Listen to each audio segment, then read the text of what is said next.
Welcome to Podcast IRC, conversations with Indigenous scholars to advance understandings and gain new knowledge, hosted by the Indigenous Research Center at Salish Kootenai College.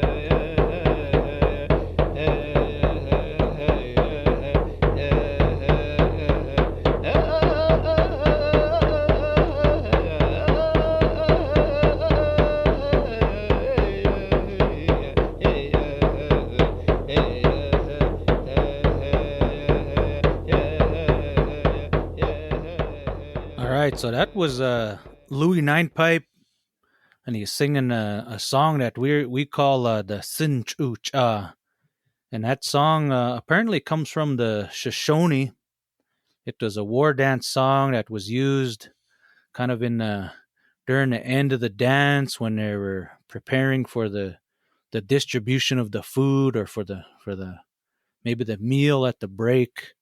But oftentimes it's called nowadays called the coffee dance, I guess, because when the celebration started becoming a show, or when the anthropologists come in and was watching in on all the things going on, they seen that the coffee pot in the middle and these guys dancing around it and the song being sung. But what was in the middle was just a kettle.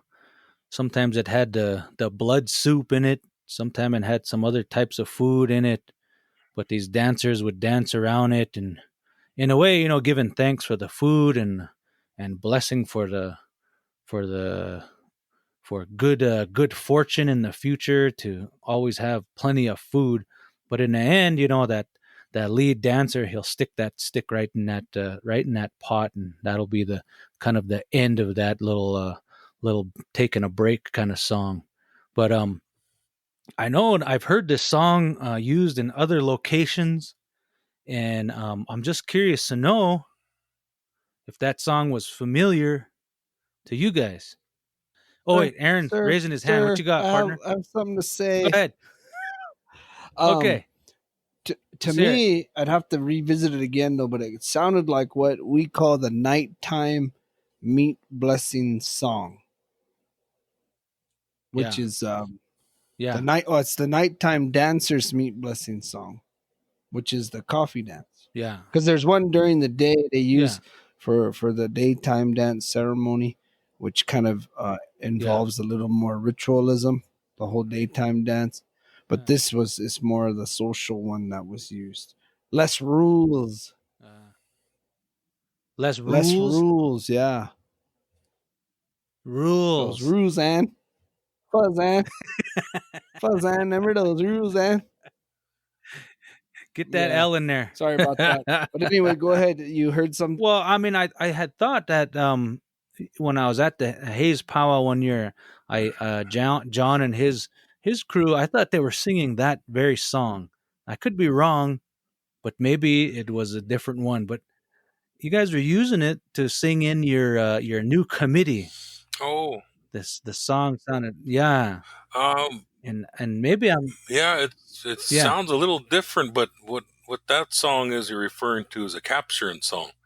So what they're doing is they're capturing the new positions for the upcoming year's committee, and so like what you're describing sounds really similar to what we call a Thehinawalk in our language, and it's it goes by different names. Kettle dance, grass dance is what we call it, and that's that ceremonial dance in which for around here, where a lot of the what we have today in modern day powwow, where those things kind of stem from, dances and songs and so forth.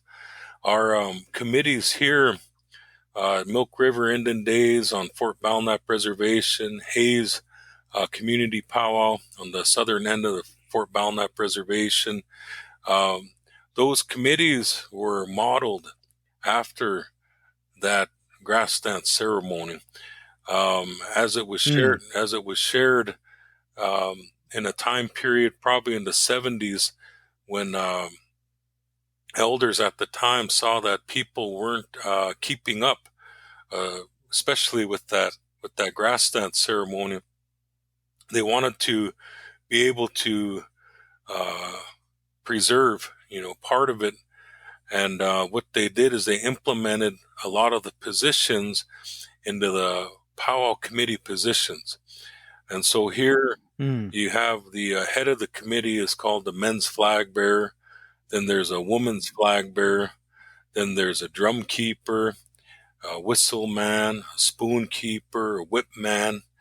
And then you have those positions, and some of those positions are positions within the grass dance ceremony, such as the drum keeper. So within the ceremony here, the drum keeper is actually like the head of the ceremony, and he has the staff keepers, the ones that keep the legs of the drum, and then there's the whip man, there's the whistle man, there's the war bonnets, there's a woman war bonnets, there's the of course the belt keepers, the ones that keep the belts, what they called crow belts, or the ones that the dancers wore. Today they call them bustles. And is there how many of them hold that position? There's seven positions of the belts. And is that including the dance chief? There isn't a specified dance chief. I guess the chief in that respect would be the head warrior or veteran, and he's the one that kind of takes the lead, because it's really centered around our warriors, and this is I believe be a real beautiful part of it, because of what our warriors and veterans suffer from, that post-traumatic stress. It allows them to tell their war deeds. Now, a lot of people just looking from the outside in would say, oh, they're just boasting, they're just bragging, which in a lot of cases they got that right to do that because of their bravery. But it's more of a deeper spiritual side, that when they tell their war deeds, it's also in a way kind of alleviating them a lot of that stress, that their burden that they carry. That's why we have such a high respect for our veterans, because of what they sacrifice and what they give, like in order for us to be able to have the freedoms that we do. One of them is that stress, that post-traumatic stress that they carry. A lot of people don't realize the healing that's involved with that, to be able to tell the war deed. A lot of them don't even talk about it. Years pass before they're even able to mention about what happened. A lot of them are even ashamed, about those things. But then when they're called upon to tell those war deeds, it's healing for them, and that's much needed for our veterans.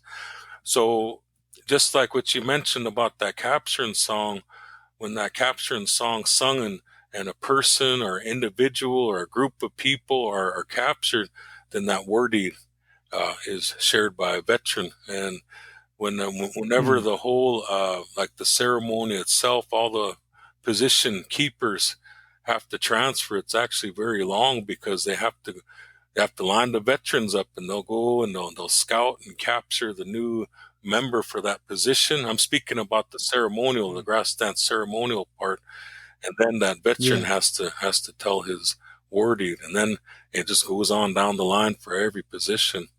And so it's without the veterans, we would be at a standstill.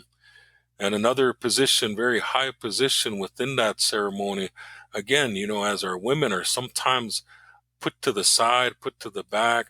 A lot of people will say that's oppressive, but what they don't realize is the women are the backbone. The women are the ones that are the bosses. And even though you might not even see that, you go behind closed doors and they're the ones that are calling the shots and running things. Without the woman, that whole ceremony would be shut down and put to a standstill. The woman's position outside of the woman's war bonnets is the what some people would call the kettle woman. But this is the one that has the right to, which you mentioned in that song at the beginning, the kettle in the middle, blood soup and different food. For us, what's in that kettle is the sacred food used for that ceremony, which is the puppy. And the woman is the woman that has the right and that has to prepare that puppy. There's paint involved with it. There's a whole protocol involved with it. And a pipe goes out to that woman during the ceremony and to actually kind of ask her, almost in a way beg her to not only to bring that sacred food to the middle, but also the water, because all the while there's positioned people during that ceremony that are fasting, so then there's that whole other part of it. It's like, wow, this isn't a social thing. This isn't just a powwow with the drum and dancers. There's people actually fasting, sacrificing, and it's that woman that will bring that water to end those people's fast. And so, it's just interesting, to see all these, what you started with in that song, as I was listening to it, and then as you started talking about it, it's just like, wow, all these things started, these connections, about the songs and about the protocol and ceremony came to mind. Yeah. It's I guess it's not too surprising, oftentimes to see the similarities between our tribes. We're so close together. It just doesn't surprise me. And I know, Mike, you've talked about this in a couple episodes, but that capturing song, and I think we've shared a couple songs together that are shared across the Salish and the Crow. And I think that what John had just narrated there probably sounds very familiar to you. Yeah. Is that right?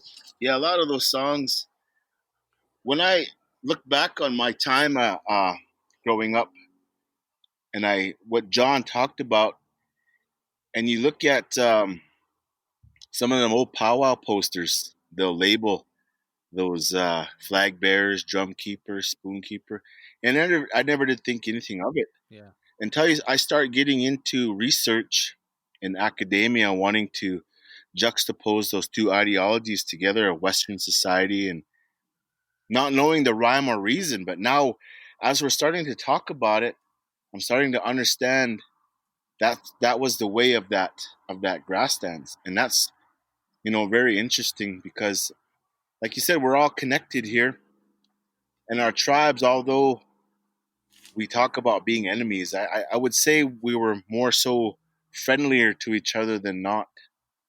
And in those meetings, we would share songs. As you showed that list, you've seen all those samples of songs being listed there through that grass dance process. Being a young kid watching the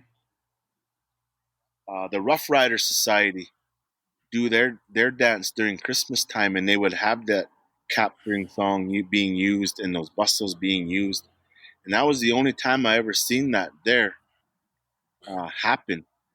And knowing that song, I could sing that at any powwow when they would select committees different drum groups would say, "Hey, we got to sing for this committee. Come help us." And it'd be that song, whether it be at Rocky Boy or Belknap or down east in Brockton area. Yeah. So very similar. Even in Crow, you can hear those those same songs.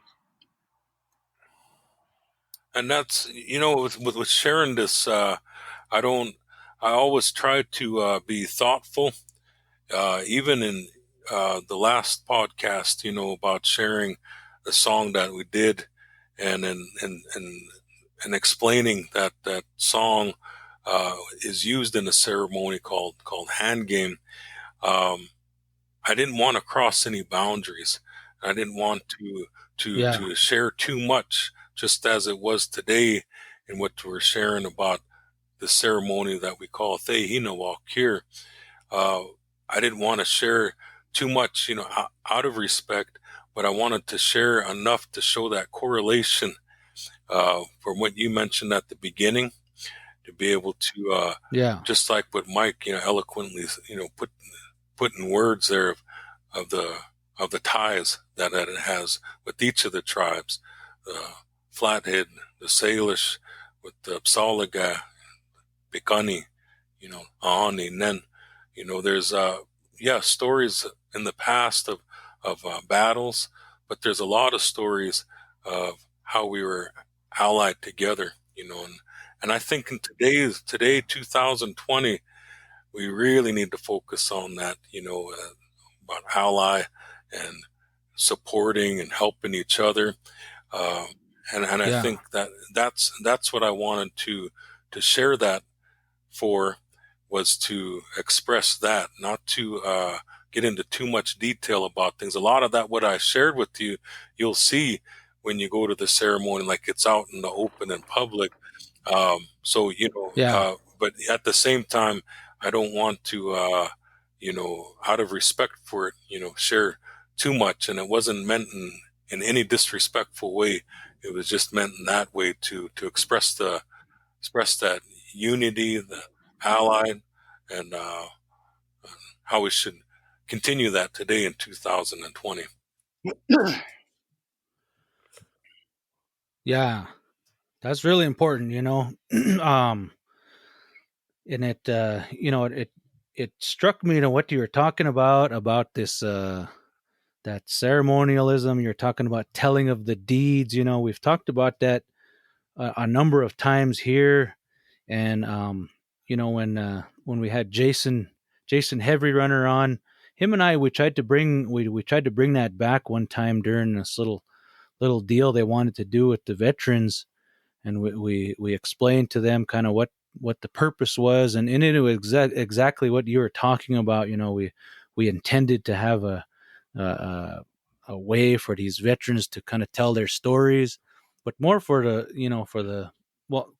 but for people to witness, their deeds, and to, I guess, not revere them in that way, but just as a sharing and a witness for them to be recognized, rather than, how we do it today. It's a little different, and it's not as traditional as it used to be.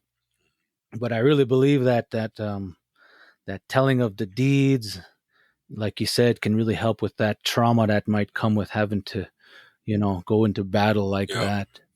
But I think the difficulty that we have here, and we've talked about this a number of times also, is how to revive that and how to make it stronger here in our area. And we've had a number of suggestions, and said, well, just do it, just do it. And one of the issues is, that we don't have a lot of people who know the songs, and a lot of the young people are tied into the powwow way, and they're not exactly tuned into that older way and older style of singing in that way. Yeah, and I think just as people like yourself and others there in the community, as they kind of go and sit with the older people, different ones, and even look into your archives, things kind of come together, and I think before all that, maybe your way of prayer there whether ceremonial, and to be able to put that, in that prayer first, that's what you're hoping for, that, and then after that, I think that guidance will be kind of given, and then from there, like I said, going and meeting with the different older people there, and it's surprising too, because a lot of people in our communities, especially those quiet ones, those ones like almost you stumble upon by accident, just carry with them vast amounts of knowledge, but they don't talk about it. And they're always kind of in the background, and they don't want that acknowledgement. But there's a reason why they're carrying that, and I think, going back to, that beginning is to, maybe begin however your protocol, however your way is in your community and reservation, to be able to express that this is something that we would like brought back into our community. We think it would be beneficial to our people to be able to provide them a deeper understanding of what they call powwow, powwow singing, powwow dancing, even involvement within committees. And that's really what it's done here, is it's really helped people to understand the deeper meaning of what their duties are. So, for example, with the whip man, people throughout the years were thinking that they got the right to go out even into the camp circle, and police. And then we had to wait a second. The ceremonial purpose was for within this dance circle here. And it was to call the people out onto the dance arena at certain times. Yeah. But then to also let them know at certain times that no, it's not your time to come out here. It's only these belt keepers, or it's only these war bonnet keepers, or it's only, at those times. And so it was more to keep order within that dance circle. The ones that kept the order out in the camp circle and beyond, those were the other society. Here we call right the ones with the Sathehina walk. We called them the wolves, and the ones that were part of the other society, we called them the stars. And it's interesting, the Star Society members, and they were called the stars, and they were police, kind of like police, if you will, in the camp circle and beyond. They could be brought in for different ceremonies to kind of keep order as well. So that's what that's done here, is to help, because here, like I mentioned earlier, was that in order to preserve remnants and parts of our culture, these positions were used within the social powwow committee. And throughout the years, as that went along, people started to get a little bit confused on what their duties were, like with the whistle man, with the drum keeper. When I expressed that to these committee members who are a drum keeper, I tell them, I said, actually, in the ceremony, the drum keeper is the boss. It wouldn't be the men's flag bearer, it'd be the drum keeper. And just to let them know, okay, but within the social setting, what your duty is to care for the singers and all the drum groups that come to the powwow. Maybe they'll sponsor a feed, maybe they'll sponsor several feeds, maybe they'll have a giveaway, and they're looking after the drum groups and the singers, that.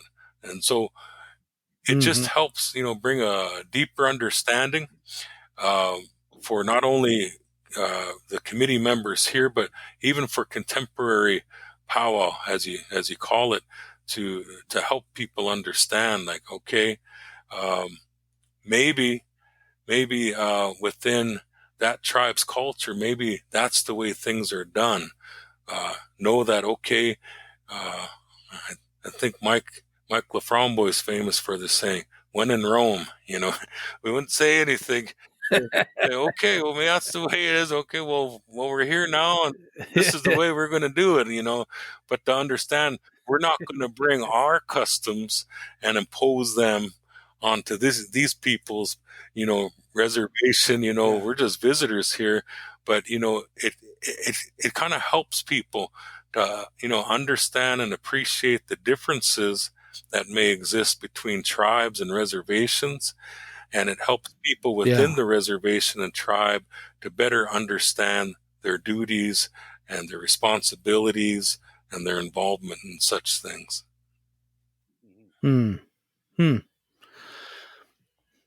Yeah, that's pretty good. That it's been integrated and kept going in that way. So, would you say that it died out for a period and come back, or has it remained pretty strong? The grass dance ceremony? Yeah, what you were just talking about. Well, with the Powell Committee part, that was a way that they tried to maintain parts of it within the community. Yeah. The grass dance ceremony part was just revived here. That would have been about 2 years ago. 2 years ago that it was revived, and it had been in the process before that. There was some individuals, that could have, but never did for whatever reasons. Yeah. And then a couple years ago was when it all kind of happened and fell into place. And there's a lot of positions to fill within that ceremony, and it just happened. Like all those positions filled up, and it was just kind of something that was kind of destined and meant to be. Yeah. And as it revived, it was just like it was just a pretty smooth transition. Pretty if good. I may interject thought. I'm doing research right now, and I'm putting together a timeline of things that have happened, and maybe one of you guys can answer this for your own or for the podcast. But when do you think grass dance came to your people? And then ask yourself, what was important about it that they used it, even though it wasn't from their tribe? And then fast forwarding today, what's the importance of it now? And why couldn't we, as tribes in Montana, just as a model, transfer it back and make it like you guys just did in Belknap, make it alive again? The daytime dance happening in Crow and other things. It tried to happen in Blackfeet, and certain people carried positions of the whistle and the whipman and the belt and the buckles, and there's a few that are doing it today, but albeit not by everybody. But I guess my point is making it relevant to today for identification of and using your own protocols within your community to conduct it. Yeah, definitely. And I think that's what you see that even today, like in sweat lodges. Even sweat lodges bear a striking resemblance to other tribes, or maybe this is like this tribe. You see it within ceremonial songs. You see it within different medicines that are used. You see it in different paint that's used.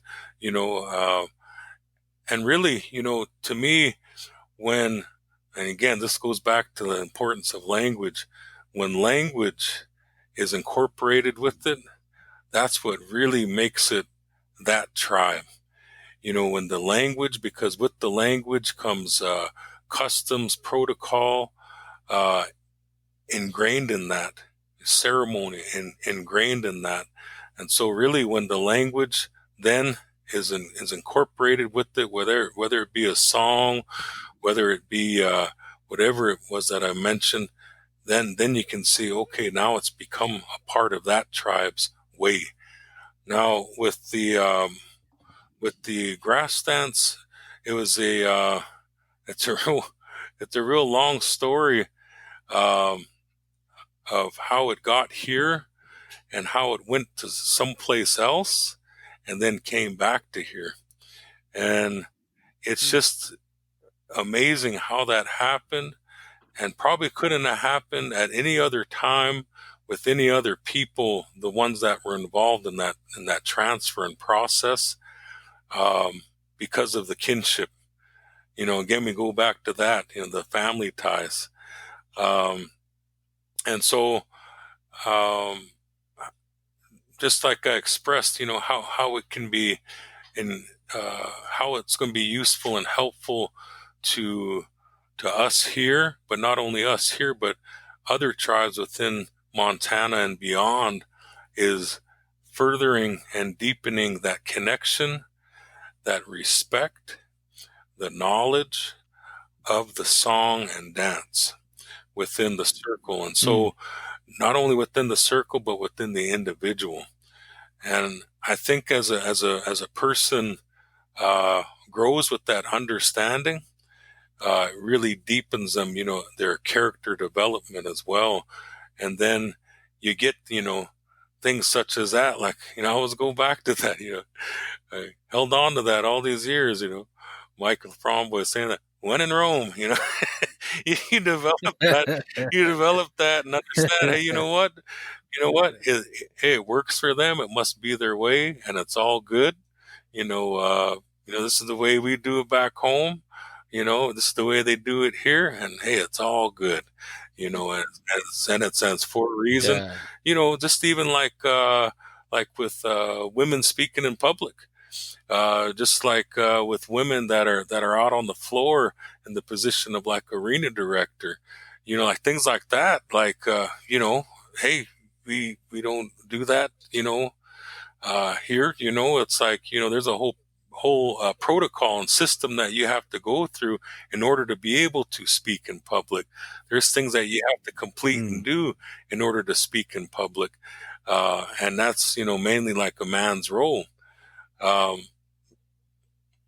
see you, Aaron. Oh, I was just going to say, to clarify, when you say speaking in public, it's announcing or addressing a crowd. Because I think when people listen, they'll say, "What, women can't speak in public?" Yeah. It's like, no, like when you're at the store. And, no. Yeah, Okay, so in the language, we some weird Amish color. Yeah. No, in the language we say niiih, and that's the name and the title for what some would call a camp crier. So this would be the one that would speak on behalf, maybe of a family, of a ceremonial leader. They're the ones that are going out and giving out that pertinent information.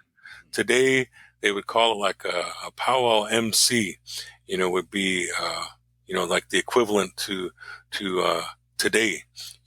But that would be like, I guess, thank you for clarifying that. But yeah, that's what that would mean. Would be that, like, to speak in that. We don't want to get red flagged, Yeah, no, it's not that. No. Yeah, we don't want to get red flagged here. Yeah. But yeah, I don't know if that answers, Mike, what you were kind of questions that you brought up. Oh yeah, I just thought maybe we could do that again. We did it before in our historical past, because each tribe is talking about it. Yeah. We could renew that. Yeah. If you really take a look at some of these ceremonial happenings, it's just about renewal and renewing our ceremonial ways. And even though the tribes may have their own ceremonies, gifting that ceremony again to say, hey, this is our treaty that we're going to get along and help each other in the state. Like I said, using Montana as a model for that. Montana tribes. Yeah. And that's what go ahead. I didn't mean to interrupt. I'm sorry. Oh, go ahead, John. I keep interrupting. No, John. No, John. Dropping fines on me. No. I get to do this all the time. You're the reason we're here. So go ahead, John. Yeah, Mike Lafromboise was the reason we're here. No, we're all doing that. I'm still wanting, to hear him just even a sample of a lead. Bless these speakers and these microphones. Jeez. Yeah, that would. Just a little crispy something for the crispies out there. We don't know. It might cancel everything out. Everything will just shut down and we'll be hitting power surge. Power surge. We'll have a power surge when Mike drops the lead. Yeah. You were talking about Mike, his saying when in Rome. Yeah. The saying I take away from Mike is, how long are you going to be a regular Indian? Oh, man. I still tell people that all the time. And it's like, oh, I love that one. I love it. Oh, but so to be a regular Indian, want to learn anything new? All right, then. That's exactly like, hey guys, you guys want to learn these grass dance ceremony songs? No, man, we're good. Oh, okay. You're just good being a regular Indian. Yeah, Is that what he says? Yeah. Okay. Yeah. Yeah. No, and that's what sharing and yeah, I just think that really helps deepen person's connection to that to their individual walk and journey, helps them along. What he had mentioned about it going to different tribes and reservations, it also helps. It's all about inclusion, including people, and I think that's a big part of why ceremonies went dormant. And I think that's a good word to use, a dormant, kind of resting, and it's that revival. They went dormant because of, you could look into the Native American studies and history and the whole cycle of how things happen. It wasn't cool to be Indian at one time. You got teased, made fun of, called a dog eater, there's a whole bunch of other terms I could say, but I won't say it on the podcast. But you were ridiculed. The more Indian that you looked, the darker that you were, the more names that you were called. And so it wasn't cool to be in. And so, in those time periods, you can see how things went dormant.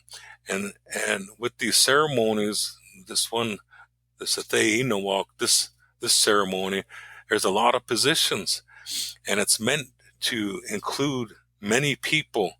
It's not meant for one person to conduct and be there just alone. And that, I think, is what's the beauty of it, as our ways are being awakened, and there's this revival so much in our different ceremonies, within our culture as a whole, including language. It's good to have these ceremonies such as that, because it's that inclusion. Then people are starting to learn about the language, because as the language is used in the ceremony, they want to understand what's being said. As they're being included in the ceremony, when it's time for them to speak, at certain times, they want to be able to speak in their language. And so then, all these parts of culture, are involved, the language, the customs, learning about the history, learning about family, and learning all those things. And they get tied in ceremonies such as that, not just that ceremony, but so many other ceremonies. And so, Mike, to, speak to what, your questions and points you brought up, definitely, is a beautiful thing for our communities and reservations to have ceremonies and things such as that, to be able to aid in people's awakening, as they're within their culture. Boom. Yeah. Here, just to follow up with that question from Mike, and then maybe Aaron can pitch in on where he's from. But here it's pretty well documented that we adopted the grass dance from the Crows, but then later on also picked up some of the details from the Shoshones. But it was around 1873 or 1875, and it was one of my relatives, Paul Lumfrey, who was actually with the group that visited the Crows during that time, and they seen the Crows doing this new dance they called, and so they visited them a number of times after that and picked up that dance. And the reason why, that's probably a little harder to say. I would say maybe it was kind of the end of the the time of battles, so the men maybe just needed something to do, so they seen this grass dance way and thought it was a pretty nifty way to kind of pass the time. That's just a guess, but just looking at the history, that seems like kind of what might have happened. But what about in your neck of the woods there, Aaron? What's the history behind this grass dance? Well, there? I appreciate that you said nifty. I appreciate Nifty. that. I appreciate that, man. Well, that's pretty. It's pretty tough to follow John and Mike in terms of the command of the English language. God bless. When Mike, man, when Mike talks, I'm like, this guy should narrate books or something, like, or do audio books. James Earl Jones of Indian Country. I know, it's like kind of maybe little Bible on kind tape. Kind of like a blend of Alden Weaselchild with a hint of Dale O'Horn and with a little sprinkle of Wallace Coffee. Dang, that's a combo there. Yeah, wow. So that's a combination right there. The three wise men. The three wise men. Yeah. So, as far as the grass dance ceremony goes, among the Crow, it was received from the Hidatsa right around that time, 1870. There's actually pictographs when it was transferred to the Crow. It was depicted, or they kind of commemorated that by drawing it or etching it into the rocks near Big Timber, Montana. I believe it's Big Timber. Excuse me. But the dance itself is on the decline right now in Crow. The last time I knew that it had happened was sometime in 2009. The last time I seen or looked on at the ceremony was 2003, I believe it was, and that actually, believe it or not, was kind of by happenstance, but at the time you just kind of assume these things will always be around, So among my brother-in-law, we've been speaking quite a bit about the revitalization of certain ceremonies, and this daytime dance is one of the ones we're talking about, because all the officers are still living, all the people who hold their titles, so there's no reason for it to not be going on. But it's real similar to what John and Mike had talked about, so we hope we have those same positions. So I noticed for all the way from the Ojibwe to here on the Flathead to different tribes, though, there's kind of a core group of positions in the dance, that being like the drum owner, the whip man, the announcer, like the pipe carrier, things like that. And they might have different names for them, but that's the role they play. But it's cool how certain tribes will kind of infuse their kind of thing with it. But it's we call the coffee dance, or when they serve the food that's in the pot, they call it the eating of the dog head stew. So, and I know I've heard the capturing song among the Blackfeet, and it's the same song we sing for what we call searching for the child. And then there's an actual different song for when you dance with the child. So, and the child meaning anyone, it could be any person, right, of any age. So that song is then called Dancing with the Child. But you have your whip owner's song, your pipe owner's song, the women's backup singing song, which they call Akbu Yolija, which means like the ones who kind of sing along or sing by themselves. And then they have a song for the 4 veterans they'll pick to tell deeds. Then they have a throwing away of the wives song, which last I knew, they sing it as part of the protocol of the ceremony, but no one dances to it as they would in the past. So yeah, I mean, it's much like what they're describing, but it didn't have a social, there was no social aspect to it. That's why it was called the daytime dance, Bapalasua, And so once the dance was over, they sing a song called the Tell of Song Dance, which ends the dance, and everyone dances out in a procession. And when the dance is over, they decide there if they're going to come back. And the Crows used to say, Are we going to come back and dance for hot meat? Meaning there's going to be a feed. So that's where the term hot dancing came from. Batawa, something hot. Batawa the sua.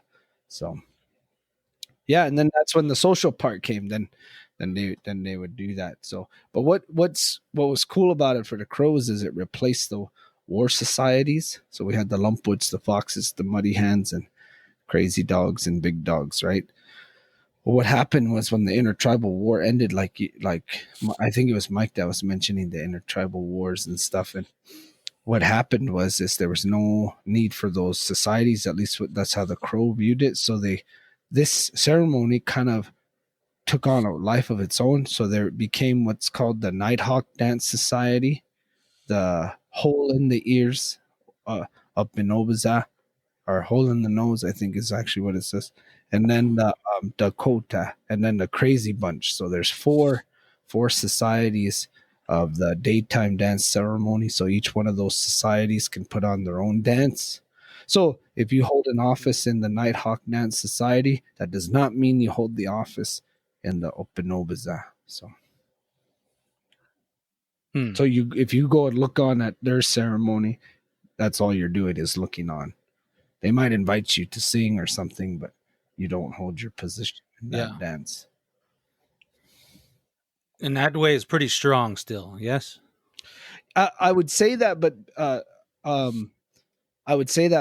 I've been very fortunate to learn from a lot of other people, a lot of other tribes, and that preservation efforts can't ever be too soon, and just what I've seen here in my time living here, like you can just say, well, they're all there. So whenever we want to do the dance, they're all there.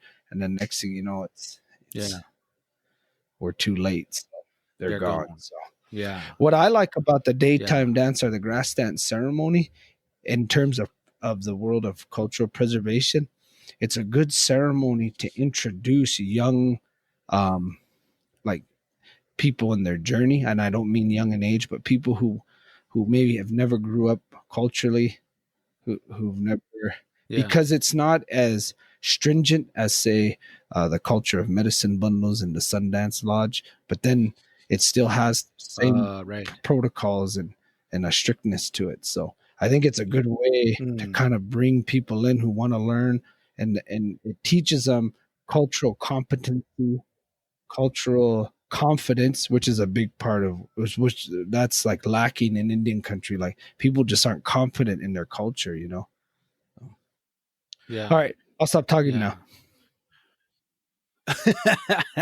Well, I'd turn that question around on Mike and ask him, when did it come to your guys' area, or is it still around, or what does it look like in your country? So one of the stories I heard from Bruce Wolfchild was that these Bloods went out, and there was this young kid that wanted to go with them on that warpath, and for lack of a better word, and that war party said, no, you're too young.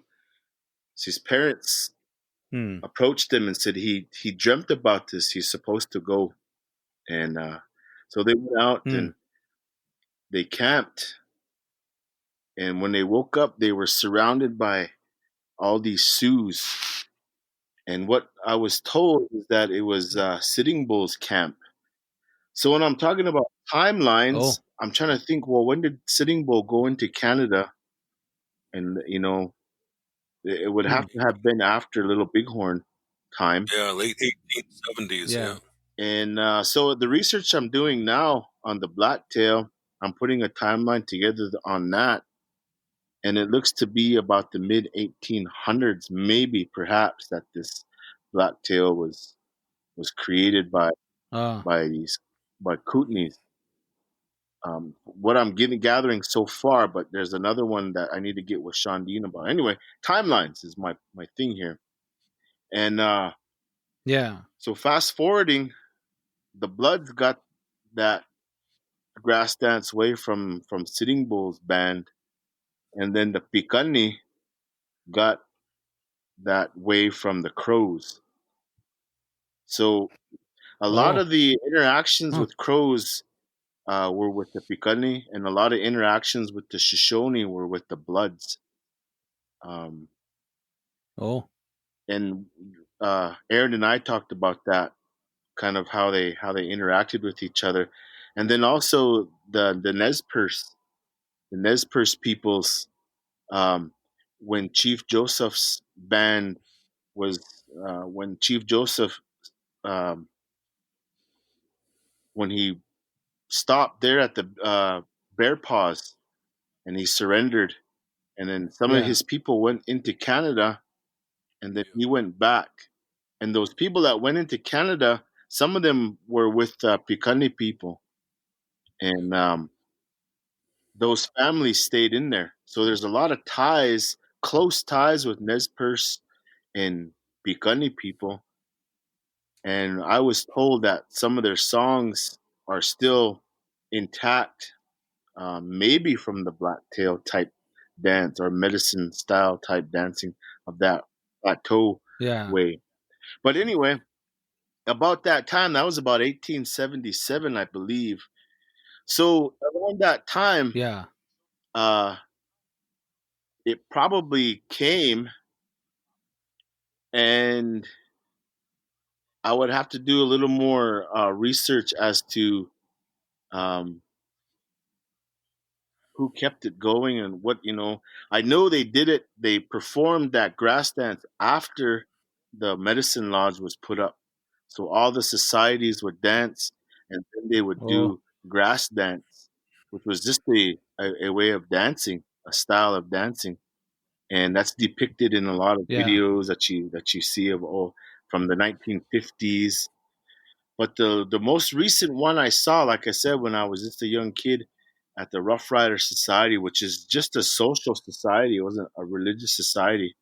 They conducted that tail feather with those bustles, and they would have one drum, and they would talk about them, but not really perform that, not really, go into depth like how they would in Belknap, how they would in Fort Peck, Fort Belknap.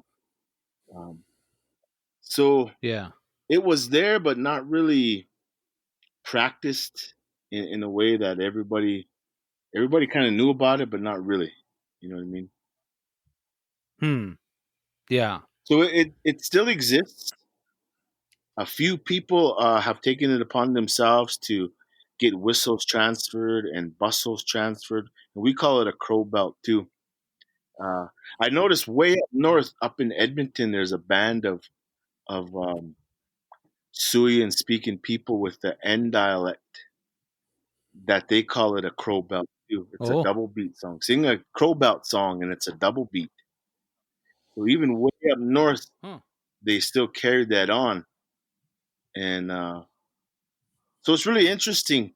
You'd have to really be a scholarly person to dive in and look at the notes of these anthropologists and these people that studied our tribes. And then, like John said, talk with your elders. They have a lot of knowledge if you sit with them and show some interest. They might share some good stories that you would never hear in a book or anywhere. Hope I explained that okay. No, you did, and it sounds like the work that needs to be done by kind of the folks that are in the know, and we've talked a great deal about compiling some of these details and getting it out there to the public for people to know. And I still think that we could probably do that, and it sounds like it'd be good to reel in John on some of these details. Because I think it really helps. Like the intertribal relations. We can see that we're a lot more alike than we are different in many ways. And the best way to learn it is to actually do it. I mean, how can you best think about? Yeah, I'm not going to go to Kentucky Fried Chicken and ask for a ribeye. because they don't specialize in that. Right? So the best way to get this knowledge is to actually get the transfer or actually do it. Yeah. A deep fried ribeye. Yeah. Yeah. Now we're talking. You're on to something, Mike. Mike's on to something. Deep fried ribeye. You don't. Well, let's. You don't go to Cardston to eat Chinese. Hey, I do. Actually, Aaron. I do. Well, let's listen to this. Let's listen to this next song that Aaron's going to chat about briefly, and then we'll kind of see how it goes from there. So let's see what we got here. All right, you guys ready? Here we go.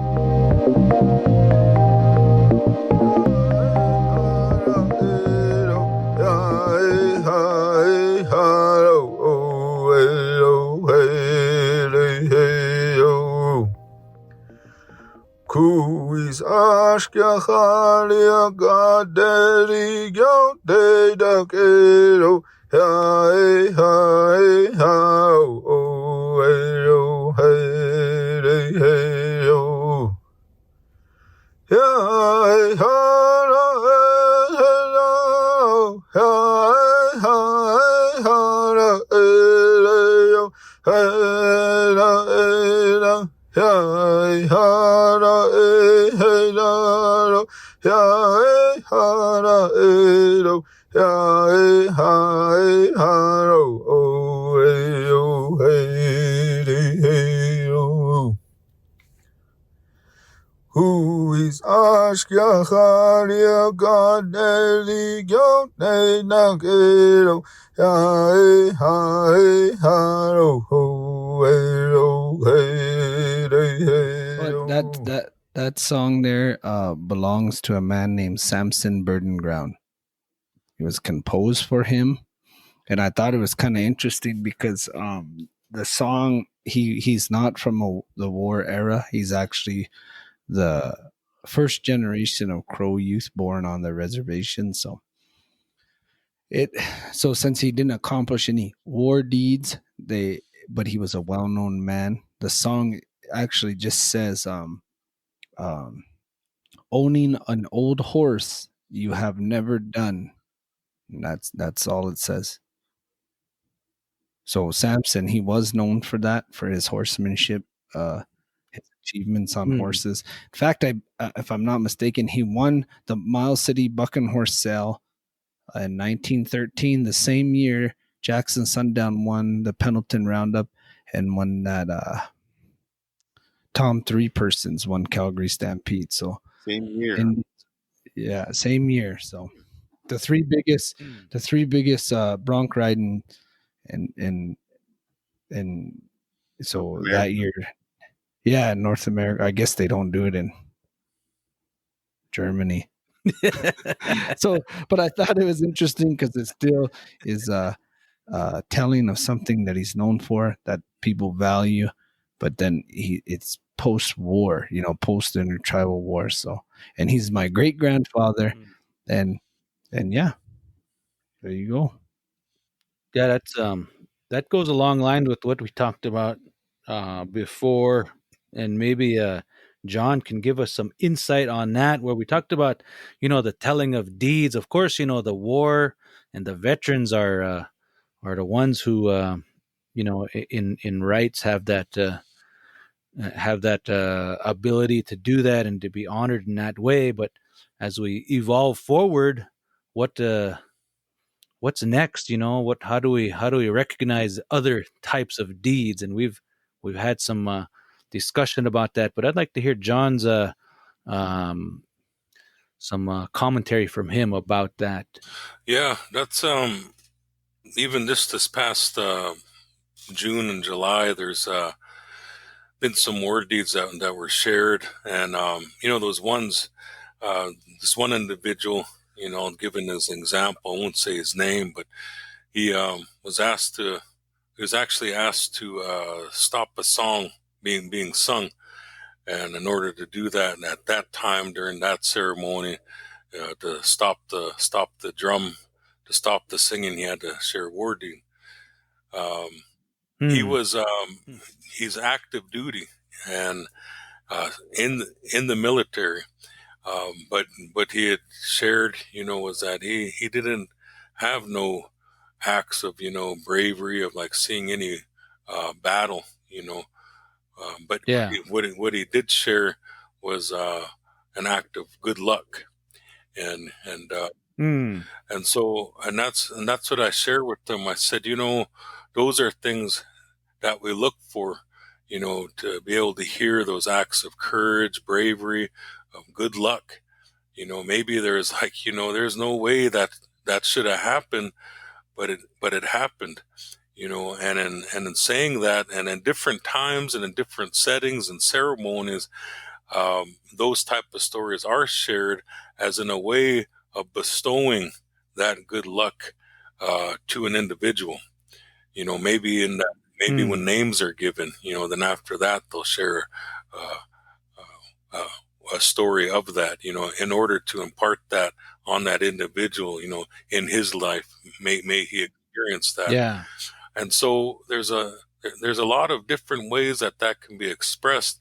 What I had shared after he had shared his story, when I said, this individual, he is in that moment right now.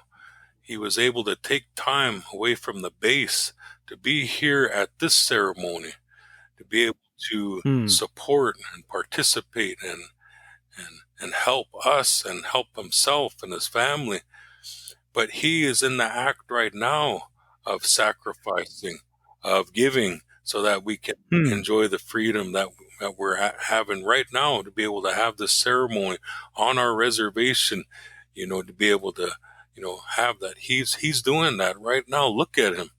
He's that base right now of why we hold our veterans in that high place of honor that we do.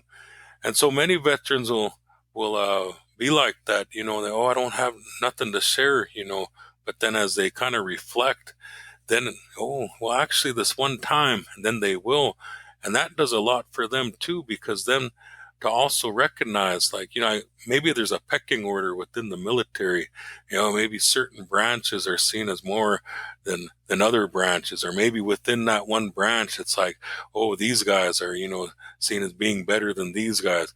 Whatever it may be, for us as a people looking at our veterans, it's that service.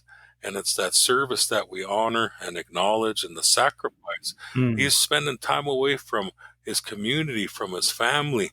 He's sacrificing that so that so that those are the things that not only the stories, but that we need to acknowledge our veterans, and whatever branch they may be serving in whatever capacity they may be serving in, we still honor them nonetheless. Yeah. Well, let me ask you this then too, because we kind of wrestled with this idea too. What about female veterans? Yeah. Would they be honored in the same way? Yeah, and as I mentioned in the Thehinawalk, the woman's war bonnet. Now that's not necessarily that that's a female warrior or female veteran. There's a lot of other meanings to them, why they would wear that. Maybe in representing someone within their family, deceased or living, that is a veteran or has deeds. But that's something in today's world that we really try to do here, is to be able to include them as well. How that's done is difficult. And how it was explained to me is very simple, because in this complex world that we live in, it's hard to identify, people respectfully and in the ways that they want to be identified. But ceremonially speaking, how it's done is, do you produce life, or you do not produce life?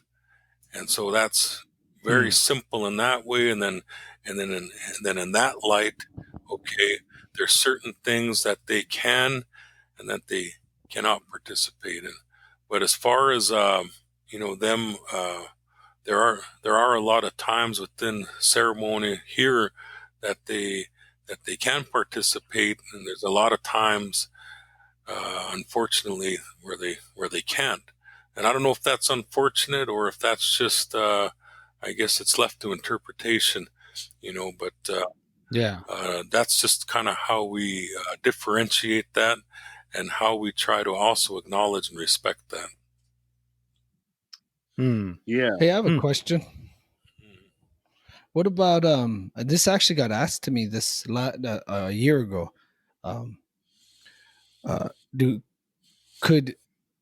If need be, could cops be used to tell of an exploit? Yeah. See, in our language, we have a couple different words. Like the way that I learned to say veteran was bininen, and that's just what I use for veterans. But it also means police. And then there's an older word, nachikanin, which is like saying like a warrior. And so I'm not sure. I didn't get to ask him about what that differentiation is between the two words, but I know that with that one word, bininen, that it can also mean a soldier, a veteran, or it can also mean a police officer. If need be, that's all part of that preparation that we speak about, preparing for things, that even if you have to go out, and see people in their homes, maybe bring gifts, feed them, or tobacco, whatever the protocol is in preparation for that you go and do that ahead of time. This is what we share with sponsors when they're going to be sponsoring an event or a ceremony or something of that matter. Or a doings. Yeah. And that's what we say. Piikani skjalkin. It's holy doings, so like a ceremony. But that's part of that preparation, that they'll go out and maybe they have someone. We encourage them, someone in their family, so that again, pulls that family together, and maybe includes a lot of people that might be overlooked. Like there are a lot of people that have been in the service, have served in that way in the military. But if it's if they can't be found, if they're unable to make it, then yeah, police officer, definitely those police officers see so much, and they suffer from a lot of that PTSD as well, just through their everyday encounters, in the communities. I definitely think things need to cater. I think Indian people need to start acknowledging at least good police officers, Yeah. And so we need to find a way to incorporate their use more, because, man, I have relatives who are police, and I haven't been the kindest to police officers in my life. But as I get older, I realize I probably wouldn't want to go without them.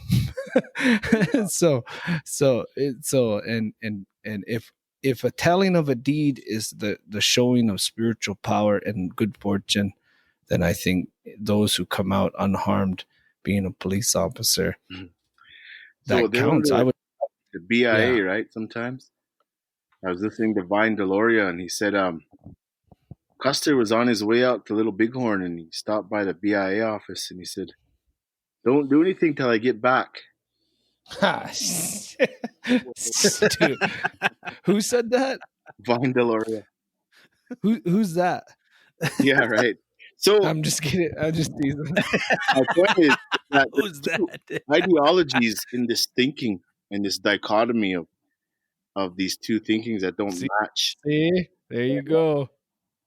When you have that thinking of peace and you have that thinking of ceremonial telling of deeds, and there was a time in the early 80s where there were no wars happening, and there were no people in there to tell of deeds. There was, and the conceptual worldview of those older people, when they listen to those coop stories being told before you eat, they said, you have to talk about war. And I thought to myself as a young kid, there is no war. So what do we do? And then they start turning to athletic events or hunting stories, but it's something of escaping danger. You're escaping something, like John said, something should have happened, but it didn't. And here we are to tell about it. And with all that good luck, I'm giving it to everybody, So, and juxtaposing that with how we're looking at women. And if you look at women in the academia sense, there's more women in charge than there are men. And you just go to any meeting and you'll see the more women are in administrative positions than men. But because they can't speak, in a setting such as to address people sometimes. Now, announce. We don't want to get red flagged. Yeah. Well, we're not Shiites, so we're just regular folk. So, did you just say we're not Hooterites? Shiites. Oh, this is getting bad. Yeah, we're just write the words down, Aaron. We're just look them up later. He says such J word drop. D bomb drop. Yeah, we got to deal with all these worldviews that conflict, and not everybody views them or practices them. But we're all community, and we're all looking for that identity of, well, what does it mean to be this or that? And you have so many things that you can't just pick it out and say, that's it. Well, that's not it. Well, it is, but it isn't, but it is, but it isn't. And here we are talking about it, trying to make heads or tails of asking the question, can women announce? Can women do this or women do that? When they're in charge of a lot of things and men aren't in that way, in that dichotomy. Is it? Do you think too? Like it's hard for people of our generations to realize that we're actually going to be very soon, if not now, the decision makers in those things. Because I still think a lot of times people who come into positions that hold positions in their community still see themselves as they don't see themselves with any authority, which is kind of a good behavior to have. But then we're asking this question, but at the end of it, it's like, well, at some point very soon we're going to be the very people that have to make the decision to say, yeah, we should count this or this, And that's why I think it's a good idea for us to maybe look at the idea of renewing that grass dance society in communities, just to have that renewal, that commonality that we had. It's in our historical past, and every tribe, and we're talking about it right now, what they sing and what they had, and in 100 years, all of us are going to be ancestors. What are they going to say about Indian people in 100 years if we didn't make the right decision? Damn, that got depressing real fast. Truth of it, though. Wow. Yeah, that is the truth, though, and it's a lot of talk all the time, a lot of great ideas that just seem to die, So, in the center, we're trying to turn the tide on that and try to do something, Sure. So we had a couple of good ideas brewing, and I think we still need to follow through with that. And I think this grass dance, it seems like it's pretty strong in some places, and other places it's kind of gone away, and there's remnants. And like you guys are all saying, if we just come together and we could come up with a join way hands. to start normalizing it. Join hands. And this is where Aaron starts and singing we're the song. dancing around there the world. Wait, Mike, lead. Because there's the lead. There's your chance. Oh yeah, there's your opportunity to sample. Yeah. Oh, the gap. The gap. No love. No love lead on that singer song. wants to hear the gap. No. Yeah. You get that frown. That's when you get docked. Yeah. Oh man, You get docked. I think it sounds kind of cool sometimes, like a little drama. Yeah, like a little gap, and then just the lead just busts in. You're like, whoa, At the same time. And if you're gonna have a gap, if you're gonna have a gap, if the drag ends and then you're gonna have a gap, you better be a crispy guy, man. Coming in, you can't be the like draw the name out of the hat at one of Mike Lafromboise's contest kind of guys. Oh, you still holding on to that one? I am. You pointed right at me. So Indian Days one year, Mike's doing this like we're picking the lead singer's thing. Pulls and he looks at me and he goes, fourth, and I'm like looking at him and I'm like, oh no. I shook it. Like a pitcher in the seventh inning. I just shook it off. I shook the pitcher off, man. I shook catcher's throwing signs. I'm like, bring in the lefty. Yeah, so I think he pitied me and gave it to Bronson.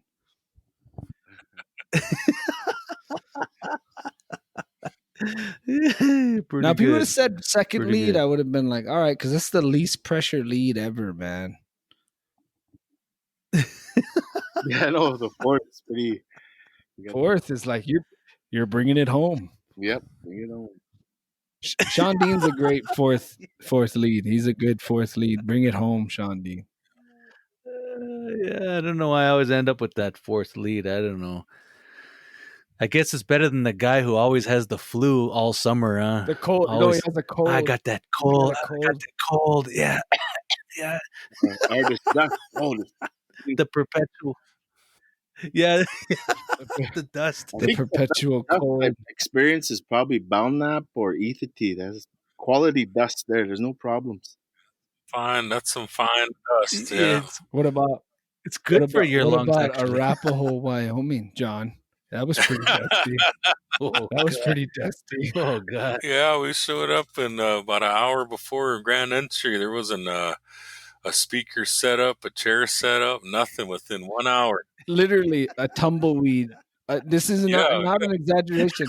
A tumbleweed goes through the arena and within an hour and a half, PA set up. It looked like a flea market, man. Like chair set up. Table, drums, dancers. I was like, people already had hickeys. Teenagers walking around. Concession stands. I'm like, dang, man, that is impressive. Like, all around already garbage all over. I was like, this is the way this dance should be. Like, you don't need to assign things to people. Like, it just happened. It's like, whoa, that might be the most organic thing I've ever seen in my life. That's grassroots, Playboy. But I think Mike was referring to the dust in the arena. Like, I agree. That's some pretty fine dust at Milk River Indian Days, Fort Belknap. It goes right down in the bottom of the lungs. And I'm not lying that next week, after that, clinic, ER visits, coughing up, respiratory. Yeah. Like, I tried that, with Arlie, that nice arbor with the blacktop, and put the rugs on top of that. Yeah. And that was just too pricey, man. That was too pricey for that blacktop. I was like, wow, man. Yeah. One of these days. Yeah. Yeah. Hey, I got. Well, what? Oh, yeah. What do you got? No, go. Go. Just okay.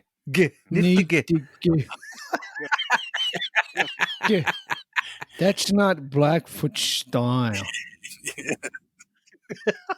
That's contemporary. I don't even know what I was going to say now. I was going to ask John a question about something, but now I can't remember. But I think, hey, John, for real though, if we do this again sometime, you want to be a guest again sometime? Oh yeah, this is fun.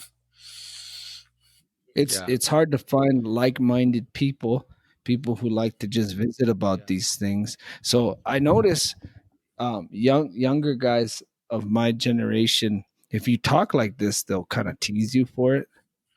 they'll say like, "Oh, this guy's trying to be sacred or something." But then I thought, well, what did Indians visit about 150 years ago?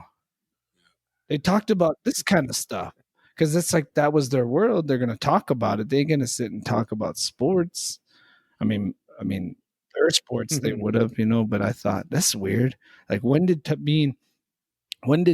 talking about Indian stuff be and that's something that I share like with the youth now, is that it's been kind of twisted for some years, that they'll say, oh, that's the work for old men, that's old man work, that's stuff, what are you trying to do, be medicine man, or trying to do this and that? But what I share with them, I said, if you look at a lot of the things that are done, these are things that are done by young people, by young men. You talk about fasting, that stuff, you can't expect the 70-year-old man to go out and do that. Yes, he'll give it his best, effort he could, but they just can't do it. Sweat lodges, I've watched it through the years. There comes a point when those old guys just can't sit down on the ground for a long period of time. They can't sit in the sweat lodge, and just comes a point where they can't do it anymore. That's because you look at it, that's young men type of work, that fasting, that sundance and things like that, those things where there's a lot of energy and effort exerted, that's for our young people. And that part of the circle has been kind of broken through these years, because the young people were led to believe, oh, that's just like for the old people. The old people do that. And again, it goes back to, as you examine Native American studies and our history of how things happened throughout time, like it wasn't cool to be Indian, and it wasn't acceptable to do those things. And it was like the biggest excuse that I've always heard was like, oh, I'm not going to do that. I'm not going to go around that. I might make a mistake. And Mike mentioned something earlier, that the only way we're going to learn is by doing. Well, something embedded in our culture is the natural way of learning. And natural way of learning is what we're doing here right now. Somebody talking to somebody who's listening. We've forgotten how to listen. We need to relearn how to listen. If we didn't have audio and video recorders and podcasts to lean on, all we had was that one moment, and when somebody's sharing some very important information, are we going to really be at that point of our listening abilities to listen, remember everything, and retain it? We need to relearn how to listen. And then a very important part of learning is that you can't really say that you've learned it until you've done it. And you got to do it kind of almost like on your own. Somebody could be right there by your side. No, remember, go like this, go like this. Oh, yeah, that's right. But you're not going to it's not going to be committed in your memory till you do it on your own. And what happens every time, I don't care how much you practiced it, how confident you may feel, every time you do something, especially the first time, you're going to make a mistake. And that's something that, when you talk about worldview, that has been borrowed from the niiih, from the Napik from that concept, from that mindset, is that making a mistake is horrible. You're going to be punished. The whole word of HELL is thrown in there, and wait a second. Double hockey sticks. Yes. That's embedded in our culture, that our natural way of learning is we're going to make mistakes because that's our nature as human beings. But the important thing that we do when we make a mistake is we learn from it. We learn from it, and we try our best not to repeat it again.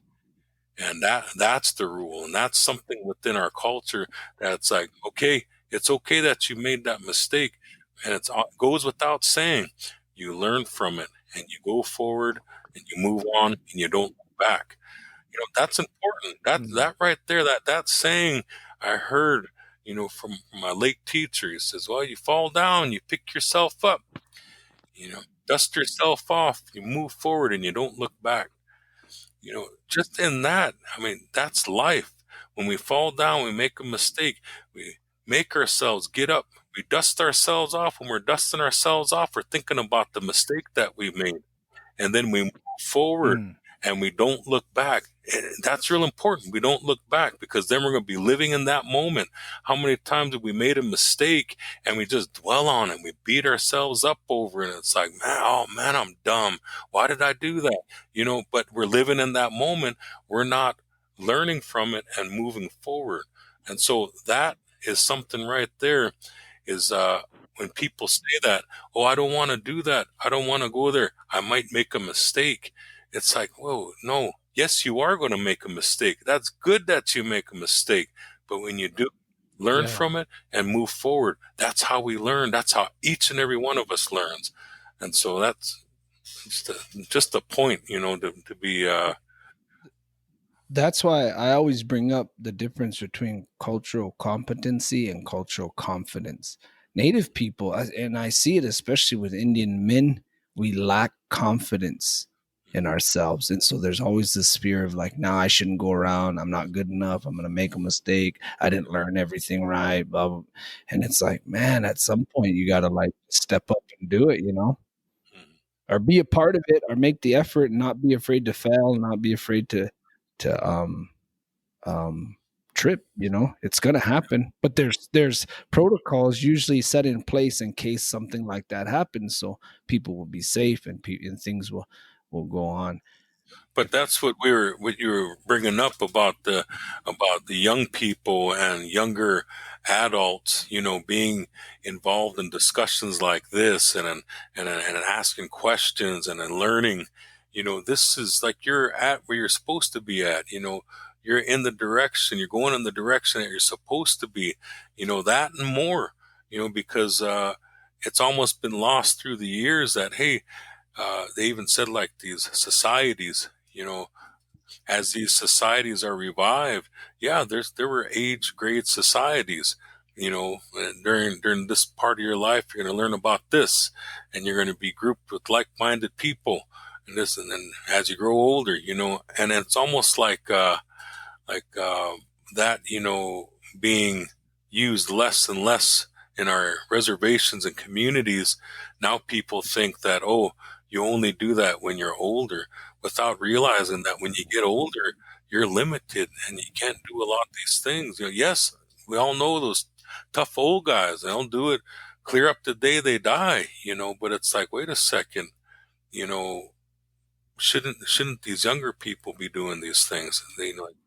Yeah, and if you think about it, like those old ethnographies where they're interviewing, like in our brains, we're always thinking they're elders. They're interviewing elders in 1910 and 1920. But most of the time, those guys are in their 30s and 40s, and they're the leaders of these ceremonies and stuff. So this notion that it only belongs to old people is a false one, and young people need to get out of that. I'm guilty of that too, and was guilty of that for a long time. So hopefully I have a change of heart. Yeah. John, he keeps talking about paying attention and like listening. He's talking to me, you guys. Let's just get that out. Well, yeah, we all know that. Let's just get that out there. I thought that was understood already. You got to be proud of me, John. Yeah, that was understood. You got to be proud of me, John. I sat very still during this podcast and listened. I mean, there was a time where I would have had a pretty rough go over here. Well, what we don't see is like your legs and your feet. Well, come on, man. Shake furiously like that. Management, the way I manage my deficiencies is my deal, all right? Your background changed about 4 or 5 times, let's see. I know. My background? Did. Yeah, man. Just keeping it interesting, man. All right, so this is the deal. Let's wrap this up. But I want to know. I want to put some teeth to what we're talking about here. I guess just some commentary from Mike and John about what would be the good next step forward to kind of see this happen, to kind of band together, and to see this this grass dance kind of thing, or whatever it might be, come to be realized among the tribes here in Montana. So, my opinion, if I may, John, I'll let you go last since you're the star of the show. I'm just the understudy. But I think The understudy. in our discussions with Aaron and Sean Dean, and we've had this discussion many times with other people, but just asking ourselves, well, where did this grass dance come from? And then you start asking questions, and all your knowledge that you have through powwow and through songs, when you start to understand the language in the songs, talking about war with this tribe, and you keep going further down, and you finally come to the realization that it comes from Omaha people. So we could start there maybe, and then come back and maybe get a something in writing published on that, and then maybe bring it to each reservation through the academic sense of the tribal college, and maybe implement it there. That's just an idea. It doesn't have to be that, but just a spitballing idea of, hey, this is we're renewing this, and we're gonna transfer this to the college, and the college can make a society out of it. I know when I was at Blackfeet Community College, I assisted in implementing societies for all of the disciplines, for all of the student activities, and each of the discipline studies had a society, and everybody that was on campus became a part of that society, and they would do a feed, or they would contribute some way to the campus. So bringing back that society aspect of community, maybe that's just one way. That's just possible one way, but I'll defer to John. Let him throw his idea on there. But I appreciate listening to John. I haven't seen him in a while or heard him. It's good to see him and good to hear him. And also Aaron and Sean Dean. Always a pleasure to hear you guys' knowledge and educational backgrounds put into use. So I appreciate that very much. Thank you. Thank you. Jinx. Yeah, that's good. Yeah, that's good. Good. Just like you said, Aaron, it's good to hear Mike's good words, and yeah, he has quite an extensive vocabulary. I've been keeping note, a lot of words I have to search up, add into my vocabulary. You can play Scrabble with that guy. Justin Rose, or Juxtapose. Yes. Juxtapose. Yeah. Juxtapose. Dustin Rhodes. When he said juxtapose, I said, You gotta really do that back in the back of his throat. Juxtapose. Juxtapose. Gikes. Juxtapose. Gikes. You see, this is Blackfoot style. This is juxtapose cakes. Up there at Pincher Creek, eh? Pincher Creek, eh? Oh my goodness. But yeah, no, I just would like to go back to what I shared with earlier. With the communities, it's going to take some people with those thoughts of wanting to know more, hoping for more for their people. It starts with that thought. It starts with that wish, and at some point, they're somewhere in there. They're wanting more for their people, for growth, for change, for preservation, and in all aspects, something that'll tie together all components and parts of their culture and help it to flourish. And I think when there's people, like-minded people within a community, within a reservation, and when they go then, to people within their community, leaders, to express that wish and that what's in their heart, and what the intentions are and what it's for. When they go to their leaders, to express that, and when that's put in some type of prayer, when it's put into some type of well-wishing from that leader or leaders, I think that kind of sets in motion like a lot of the what you're hoping for and wishing for. And I think from there, things begin to unfold. I think things begin to take life, and that guidance in that direction is given. And I think then, but I really believe in that, that because of what we talk about, it just goes by so many different labels, grass dance. Our neighbors over in Rocky Boy call it painted drum. Just like you mentioned, Apsáalooke, daytime dance. Some tribes call it puppy dance. Some people call it dog dance. Some, all these different, kettle dance, and so, I think, that because it's of a ceremonial nature, that it begin with that type of ceremonial foundation, laying of that foundation within the protocol of that reservation and tribe, and then from there it'll unfold and unfold into the way that it's supposed to. Definitely like the sharing, of knowledge.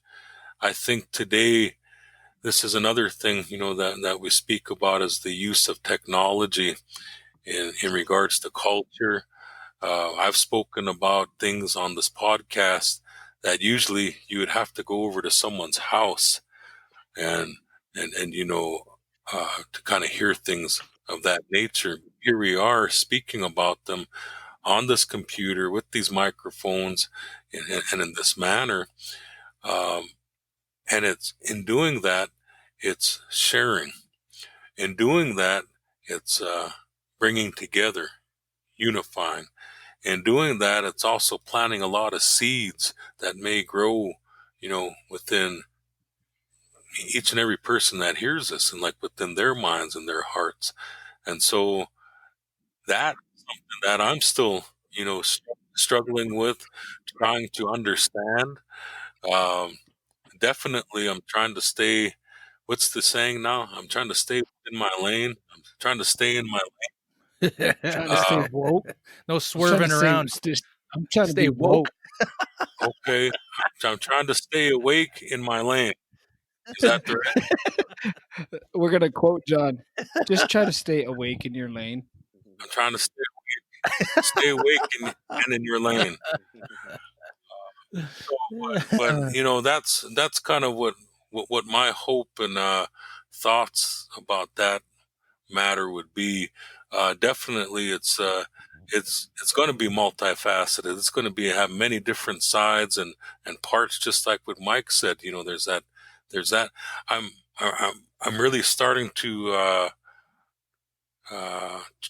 try to understand and appreciate what can be found in books, and because like I said, a lot of these things you had to go to the person's house, and you had to go to the person's house and probably get cussed out, probably get ridiculed by the person, criticized, and then if you can make it through that, then they'll share that information that you're wanting to know.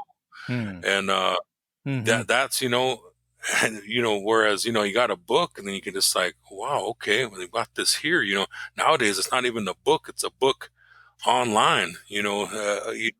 That you can go to. So it's just I'm really trying to understand and grow an appreciation for that, because it's all about that sharing of knowledge, and it always goes back to, remember I shared that Aaron, like with making drums, that nobody showed me that. I told myself, if I ever learn, I'm going to let people know. I'm just going to share with them. That's not something that I want, like, people to struggle with, or to like, gee, there's no one that I can ask this about. It's not a type of knowledge that should be, people should be stingy with, and that's what I'm trying to take that same mindset over on to other components and parts of our culture, being respectful and thoughtful about it, not crossing boundaries. I'm trying to stay awake and in my lane, but, at the same time, being able to share, to be able to help other communities and reservations, our Indian people, be able to preserve, continue on with their culture and with their way of life.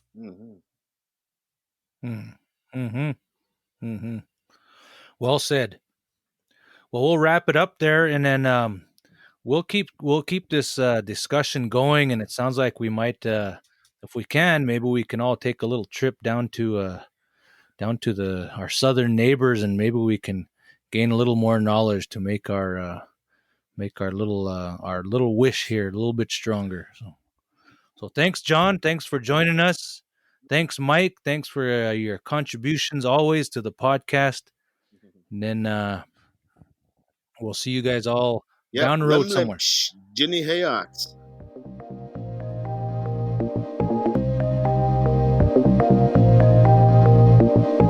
Thank you for joining us on this episode.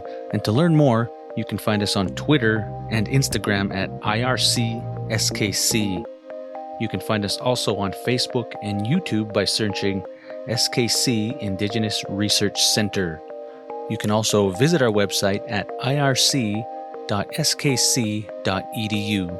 Don't forget to join us next time as we continue our discussions on Indigenous research, Indigenous research methodologies, and Indigenous worldviews.